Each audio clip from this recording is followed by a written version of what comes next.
আসসালামু আলাইকুম। অনুভূতি অসাধারণ, তার ভাষা প্রকাশ করার মতো না। দীর্ঘ 13 বছর পর এই ফ্যাসিস্ট হাসিনা পতনের পর আমার মতো হাজারো নেতাকর্মী আটকা পড়েছিল বহির্বিশ্বে। জাতীয় দল বিএনপি বলেন, অন্যান্য অঙ্গ সংগঠন বলেন, অন্যান্য রাজনৈতিক দল বলেন। 5ই আগস্টে হাসিনার পতনের পরেই ওরা বাংলাদেশে যাওয়ার পথটি সুগম হয়েছে। আমি সর্বোপরি যারা বাংলাদেশের ছাত্র জনতার বিপ্লব হয়েছে তাদের প্রতি অশেষ কৃতজ্ঞ, এবং যারা শহীদ হয়েছেন তাদেরকে আল্লাহ যেন জান্নাতুল ফেরদাউস নসিব করেন। আজকে যারা আয়োজন করেছেন আমার দীর্ঘদিনের সহযোগিতা, রাজপথের বন্ধু, ছোটো ভাই, বড় ভাই, তাদের প্রতি হলো অশেষ কৃতজ্ঞতা। আসলে আমি জানি না মানুষ আমাকে অত যে ভালোবাসে, এটা তাদের ভালোবাসার বহিঃপ্রকাশ। আমি যেন তাদের ভালোবাসা ধরে রাখতে পারি, অদূর ভবিষ্যতে যেন মাটি মানুষের জন্য কাজ করে যেতে পারি, এটাই আমার একমাত্র প্রত্যাশা। এটা সময় বলে দেবে। আমি দলের কর্মী হিসেবে আছি, আপাতত কর্মী হিসেবে থাকতে চাই। দল যদি ভবিষ্যতে মূল্যায়ন করে সেটা পরে বলা যাবে। আমি কাজ করে যেতে চাই শহীদ রাষ্ট্রপতি জিয়াউর রহমানের আদর্শকে বাস্তবায়ন করার জন্য, এবং দেশনায়ক তারেক রহমানের 31 দফা কর্মসূচি বাস্তবায়নের জন্য আগামীর বাংলাদেশ করতে তারেক রহমানের সহযোদ্ধা হিসেবে কাজ করে যেতে চাই। এটাই আমার প্রত্যয়।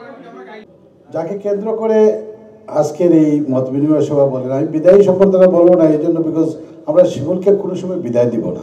শিমুল আমাদের অন্তরে থাকবে ছোটো ভাই হিসাবে, অতীতেও ছিল, আজও আছে, ভবিষ্যতেও থাকবে ইনশাল্লাহ। আমরা তাকে শুধু এখন কিছুদিনের জন্য সে স্বদেশ প্রত্যাবর্তন করছে তার আত্মীয় স্বজন, মা বাপ এদেরকে দেখার জন্য। 13 বছর পরে যাচ্ছে, এটা অবশ্যই। আমিও 17 বছর পরে দেশে গেছি, সে 13 বছর পরে যাচ্ছে, ভালো লাগতেছে। সেই দিন আমার মত বিনিময় সভায় সে ছিল, আজকে তার মানে বিদায়ী সম্বর্ধনা বলা হচ্ছে।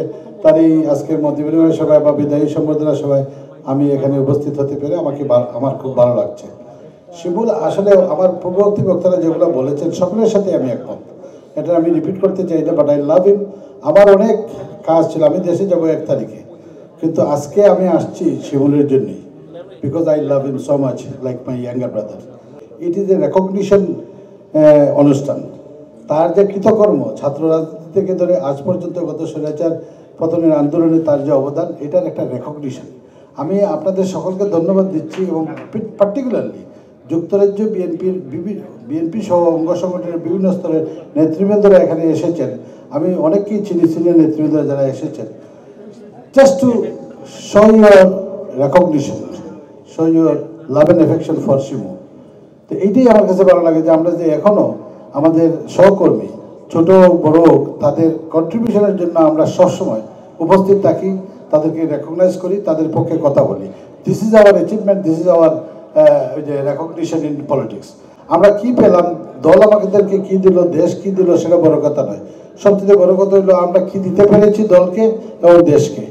আমাদের নেত্রী বেগম খালেদা জিয়া গণতন্ত্রের মা, ওনাদের কোনো বিকল্প নাই, জিয়া পরিবারের কোনো বিকল্প নাই। আমি রাজনৈতিক বক্তব্য বেশি লিঙ্গায়িত করার সময় কম, তারেক রহমান সাহেবেরও কোনো বিকল্প নাই। এই দলকে এবং এই পরিবারকে আমরা লালন করি, ধারণ করি, দলের আদর্শকে ধারণ করি, লালন করি। তা এটার জন্য যত ধরনের স্যাক্রিফাইস আমাদেরকে দিতে হয় আমরা দিয়ে যাব, দেশের সাথে, দেশের মানুষের সাথে। কারণ এই দলের রাজনীতি হলো দেশের জন্য, দেশের মানুষের জন্য।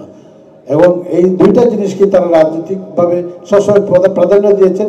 দেশের স্বাধীনতা সার্বভৌমত্বকে রক্ষা করা, আপসীর নেতৃত্ব দেওয়া সেখানে, আর তার পাশাপাশি জনগণের সম্পদকে রক্ষা করা, জনগণের জীবনের নিরাপত্তা নিশ্চিত করা, রাষ্ট্র পরিচালনায় হোক আর রাজনীতির মাধ্যমে হোক। আর বিশেষ করে গণতন্ত্রকে একটা প্রাতিষ্ঠানিক রূপ দেওয়ার জন্য সবসময় একটি মানে নির্বাচন, গণতান্ত্রিক প্রক্রিয়া, নির্বাচনের মাধ্যমে একটা সরকার প্রতিষ্ঠিত হোক, তখনই জনগণের ক্ষমতা সেখানে ব্যবহার করা হবে সঠিকভাবে।